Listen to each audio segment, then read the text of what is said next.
Sebuah silinder pejal masanya 2,5 kg dilepas dari puncak bidang miring dengan kecepatan awal 5 meter per second. Bila panjang bidang miring 14 meter, jadi sini 14 meter ya, kemiringan panjang ininya. Dan sudut kemiringannya 30 derajat. Nah, bila angka inersia bola pejal 2/5, berarti di sini bola pejal 2/5 ya inersianya. Jadi rumus momen inersia itu lambangnya I ya. Nah, untuk bola pejal berarti rumusnya jadi 2/5 M R kuadrat ya. Maksudnya ini ya, buat 2/5 itu angka inersianya. Nah, hitung kecepatan linear di dasar bidang miring ya, dan endokinetik saat di dasar bidang miring. Jadi kalau dia posisinya di dasar bidang miring, itu dia berapa kecepatannya. Nah, kita bisa pakai rumus begini, hukum kekekalan energi ya. Jadi ada rumusnya gini, EP1 ditambah EK1 ya, ditambah energi kinetik rotasi, ini kita simbolin ya, yang ke satu. Nah, itu sama dengan EP2 ditambah energi kinetik kedua ditambah energi kinetik rotasi yang kedua. Nah, kenapa rotasinya ada dua?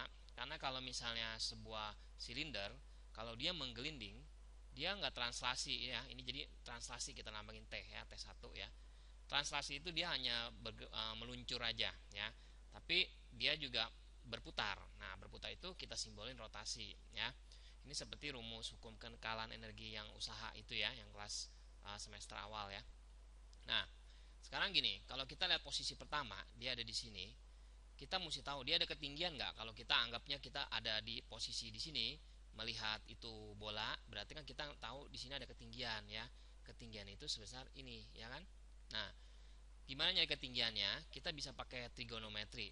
Kalau kita pakai sin 30 derajat, sin itu kan depan per miring ya. Ini H kita nih simbolkan.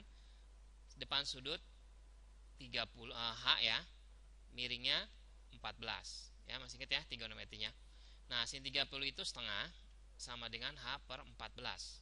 Jadi kalau kita kali silang, berarti kita dapetin H-nya berapa? 7 ya, 7 meter. Nah, jadi EP1-nya kita masukin MGH, nanti H-nya kita masukin 7. Energi kinetiknya pada saat awal dikasih tahu katanya 5 meter per second. Berarti ada energi kinetiknya yang awal, setengah M V kuadrat ya. Nah, tetapi posisi rotasinya karena dia belum menggelinding ya, jadi rotasinya dia belum ada, belum berputar ya. Kita buat dia 0 ya, karena nggak ada kecepatan sudutnya. Kalau menggelinding itu kecepatan sudut, bukan kecepatan linear V ini ya. Untuk EP2-nya karena dia posisinya udah jatuh ke tanah, berarti kan udah nggak ada ketinggian. Jadi kita ambil dia nggak ada ketinggian, berarti 0 ya. Kenapa? Karena kan rumusnya MGH. Kalau kita hanya dimasukin angka 0, berapapun perkaliannya pasti hasilnya 0 ya. Nah, untuk energi kinetik translasinya kita cari rumusnya setengah M V kuadrat yang dicari nih ya. Nah, untuk rotasinya rumusnya ada lagi, setengah I omega kuadrat untuk rotasi ya. Dia ada karena dia sudah menggelinding ya. Jadi bayangin kejadiannya ya. Nah, selanjutnya kita tulis nih ya. Jadi begini, MGH ditambah setengah MV1 kuadrat ya, itu sama dengan setengah MV kuadrat ditambah setengah dikali I. I nya itu tadi adalah yang ini ya, yang 2/5 MR kuadrat ya. Jadi 2/5 MR kuadrat dikali omega kuadrat ya. Nah, sebelum kita masukin angkanya, kita susun dulu ya penulisannya ya. Jadi MGH ditambah setengah MV kuadrat sama dengan setengah MV kuadrat ditambah, ini bisa dicoret ya, 1/5 M R kuadrat dikali, nah omega ini kita punya rumus nih. Kalau omega, bisa kita tulis sini ya, omega itu rumusnya adalah V per R ya. Kecepatan sudut itu V per R. Jadi omega yang di sini nih kita ganti dengan V per R biar sama sama V ini ya. Jadi kita ganti nih ya, V per R, tapi jangan lupa kuadrat karena di sini ada kuadratnya ya. Nah, jadi MGH ditambah setengah MV kuadrat sama dengan, ini sebenarnya kita lagi nulis ulang dulu ya. Nah, sekarang gimana nih? Kalau misalnya di sini R kuadrat, ini kan R-nya juga dikuadratin juga dong dari sini ya. Berarti R-nya bakalan hilang, bener nggak? Jadi kita tinggal punya angka berapa? 1/5 M V kuadrat dong, ya kan? Ini V-nya juga jangan lupa dikuadratin ya. Nah, udah gini, dah kita susun begini dah.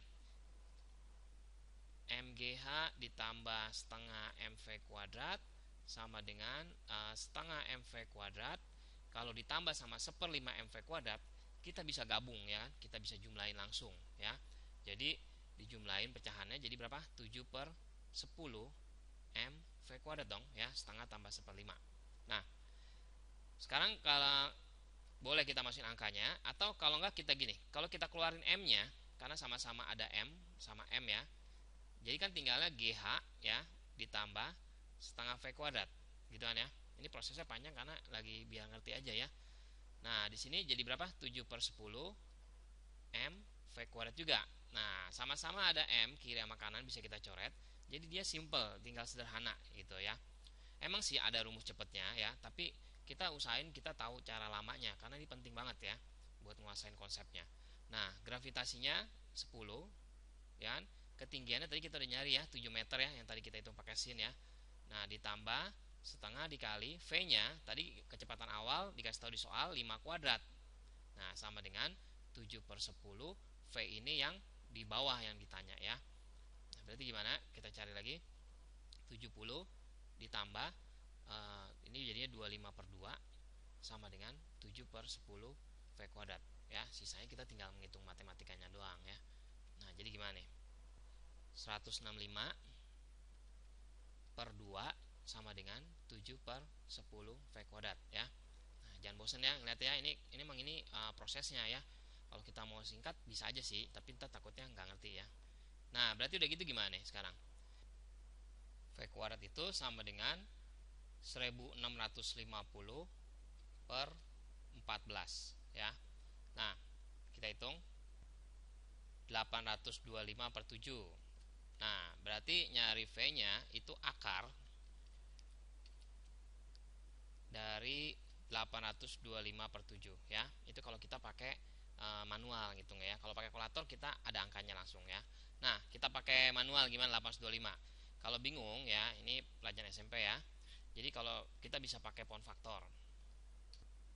Bagi 5 165, bagi 5 33 ya.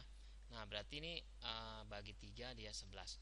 Berarti ada yang kembar ya, 5 ya. Jadi kita sederhanain jadinya 5 akar 33 ya. Yang ini kita kaliin aja ya. Per akar 7.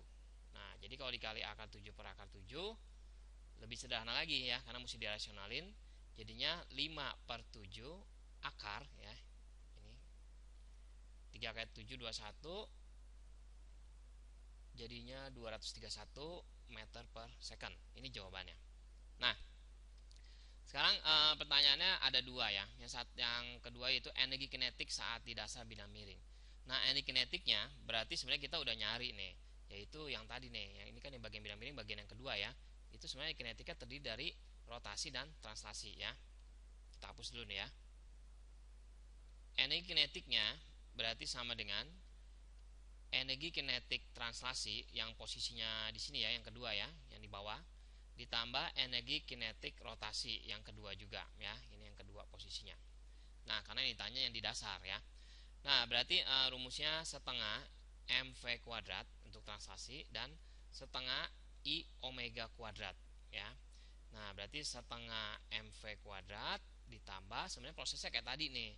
I-nya kita buka 2/5 M setengah 2/5 M R kuadrat ya. Omeganya kita ganti V per R dikuadratin gitu ya. Ya, yang tadi ya prosesnya ya, omega itu V per R. Jadi bisa dicoret. Nah, terus kita jumlahin tadi berapa jadinya? Coba kita hitung lagi ya. Setengah MV kuadrat ditambah ini dicoret juga ya. 1/5 MV kuadrat gitu kan. Berarti totalnya itu jadinya adalah 7/10 MV kuadrat. Nah, berarti kita tinggal masukin aja 7/10 dikali masanya tadi 2,5 ya kan, 2,5 kg itu 5/2, kita bikin pecahan biasa.